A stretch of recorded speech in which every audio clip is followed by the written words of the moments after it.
Hi friends, welcome back to our YouTube channel. మన ఛానల్ని support చేస్తున్న ప్రతి ఒక్కరికి thank you so much. For more videos please like and share, subscribe our YouTube channel. Already మనం last వీడియోలో Srikakulam district నుంచి ఎలా రావాలి, కృష్ణా డిస్టిక్ నుంచి ఎలా రావాలని ఎక్స్ప్లెయిన్ చేసిన ఫ్రెండ్స్. ఎవరైనా చూడనట్టయితే ఆ వీడియో కూడా చూడండి ఫ్రెండ్స్, మీకు ఒక ఐడియా వస్తుంది ఎలా రావాలనేది. ఆల్రెడీ మనం లాస్ట్ వీడియోలో చెప్పుకున్నాం కదా ఫ్రెండ్స్, కాకినాడ డిఎస్ఏ గ్రౌండ్ అంటే ర్యాలీ జరుగుతున్న గ్రౌండ్ ఎలా ఉంటుంది, ఈ గ్రౌండ్ అనేది రన్నింగ్ కంఫర్ట్గా ఉంటుందో లేదా అనేది ఈ వీడియోలో మొత్తం మనం ఎక్స్ప్లెయిన్ చేయడానికి ట్రై చేస్తాను ఫ్రెండ్స్. ఇదే friend DSA ground out side and entrance ఇది. ఇక్కడ నుంచి మీరు లోన్కి వెళ్ళాల్సి ఉంటుంది.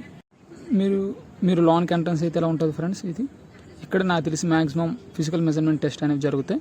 ఇక్కడ నుంచి జరిగాక మీరు ఆ గేట్ కనబడుతుంది కదా ఫ్రెండ్స్, ఈ గేట్ కన్నా నుంచి లోన్కి వస్తారు మీరు. ఈ గ్రౌండ్ అనేది 400 మీటర్స్ ట్రాక్ ఫ్రెండ్స్. మీరు 1600 కంప్లీట్ చేయాలంటే 4 రౌండ్లు వేయాల్సి ఉంటుంది. 4 రౌండ్లు అయిపోగానే 1600 కంప్లీట్ అవుతుంది ఫ్రెండ్స్. చూడండి, ఇదే ఫ్రెండ్స్ డిఎస్ఏ గ్రౌండ్, ర్యాలీ జరుగుతున్న గ్రౌండ్ ఇదే. మ్యాక్సిమం నాకు తెలిసి ఎక్కడి నుంచి స్టార్టింగ్ పాయింట్ ఉండదు అనుకుంటా ఫ్రెండ్స్. ఇది చూడండి, కొంచెం కర్వ్ పర్వాలేదు, ఈ కర్వ్ బాగానే ఉంటుంది. ఈ కర్వ్ నేను చెప్పిన దగ్గర నుంచి స్టార్ట్ చేస్తే ఫ్రెండ్స్, ఇది ఫస్ట్ కర్వ్ ఫ్రెండ్స్. ఇది ఈ కర్వ్ పర్వాలేదు, కొంచెం బాగానే ఉంటుంది. మీరు ఆ కర్వ్ తిరగానే ఇది ఫస్ట్ స్ట్రైట్ ఫ్రెండ్స్. ఇది ఫస్ట్ స్ట్రైట్. ఫస్ట్ స్ట్రైట్ అవ్వగానే సెకండ్ కర్వ్ ఫ్రెండ్స్. ఇది కొంచెం కర్వ్ ఎక్కువ, చూసుకోండి, ఇది కొంచెం గమనించండి. మీరు రన్నింగ్ వేసేటప్పుడు మాత్రం మెయిన్గా షూ ప్రిఫర్ చేయండి ఫ్రెండ్స్. షూ లేకపోతే మాత్రం మీరు ఇబ్బంది పడాల్సి వస్తుంది ఫ్రెండ్స్, ఎందుకంటే గ్రౌండ్లో చిన్న చిన్న రాల్ వేకలు అనేవి ఉంటాయి ఫ్రెండ్స్. మెయిన్గా చూడండి, రన్నింగ్ అయితే బాగానే ఉంటుంది ఫ్రెండ్స్. ఇది 400 మీటర్స్ ట్రాక్, ఇది బాగానే ఉంటుంది. కానీ సెకండ్ కర్వ్ మాత్రం కొంచెం కర్వ్ ఎక్కువ, అది కొంచెం చూడండి. ఫస్ట్ కర్వ్ అయితే పర్వాలేదు, కొంచెం రన్నింగ్ చేయడానికి బాగానే ఉంటుంది. మెయిన్గా మీరు రన్నింగ్ వేసేటప్పుడు మాత్రం కర్వ్లో వేయండి ఫ్రెండ్స్. మీరు కొంచెం అంటే జనాలు ఎక్కువ మంది ఉంటారు కదా, చాలా మంది ఉంటారు. మీరు మీరు ఏ ప్లేస్లో ఉన్నా మెయిన్గా మీరు కర్వ్కి వచ్చేయండి ఫ్రెండ్స్. ఎక్కడున్నా మెయిన్ కర్వ్ లాక్కుంటే మీకు చాలా టైం డిస్టెన్స్ అని సేవ్ అవుతుంది. మీరు సెకండ్ కర్వ్ క్లియర్ చేయగానే ఇది సెకండ్ స్ట్రైట్ ఫ్రెండ్స్. ఇది స్ట్రైట్ పర్లేదు, బాగానే ఉంటుంది, ఇబ్బంది ఏముండదు.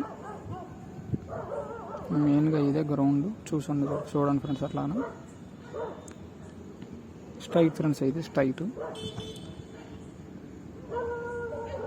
మ్యాక్సిమం అదే ending point friends. Maximum ending point అదే అనుకుంటాను. ఇక్కడ స్టార్ట్ చేస్తే ఎండింగ్ పాయింట్ ఇదే, 400 మీటర్స్ కంప్లీట్ అయినట్టు. ఇది చూడండి, ఇదే మ్యాక్సిమం ఎండింగ్ పాయింట్ అవ్వచ్చు. ఇదే ఫ్రెండ్స్ డిఎస్ఏ గ్రౌండ్. చూసారు కదా, మొత్తం ఎక్స్ప్లెయిన్ చేయడానికి ట్రై చేశాను నేను. ఇదే ఫ్రెండ్స్ ఫుల్ వ్యూలో గ్రౌండ్ అయితే బాగానే ఉంటుంది, ప్రాబ్లం ఏమి ఉండదు. కానీ రన్నింగ్ వేసేటప్పుడు మాత్రం మోస్ట్లీ షూ ప్రిఫరెన్స్ చేయండి ఫ్రెండ్స్. ఎవరెవరైతే ఎగ్జామ్ రాసి కాన్ఫిడెన్స్ మీద ఉన్నారో ర్యాలీకి వస్తానని, కన్ఫర్మ్గా మంచిగా ప్రాక్టీస్ చేయండి friends. All the best of luck. Last వీడియోలో మనం ఈ గ్రౌండ్కి ఎలా రావాలనేది వీడియో అప్లోడ్ చేసాం ఫ్రెండ్స్ మన యూట్యూబ్ ఛానల్లో. ఆ వీడియో కూడా మీరు కొంచెం చూడండి, మీకు ఇంకా ఐడియా వస్తుంది ఎలా రావాలనేది. ఇదే ఫ్రెండ్స్ మెయిన్గా గ్రౌండ్ ఉండేది. Thank you for watching. జై హింద్.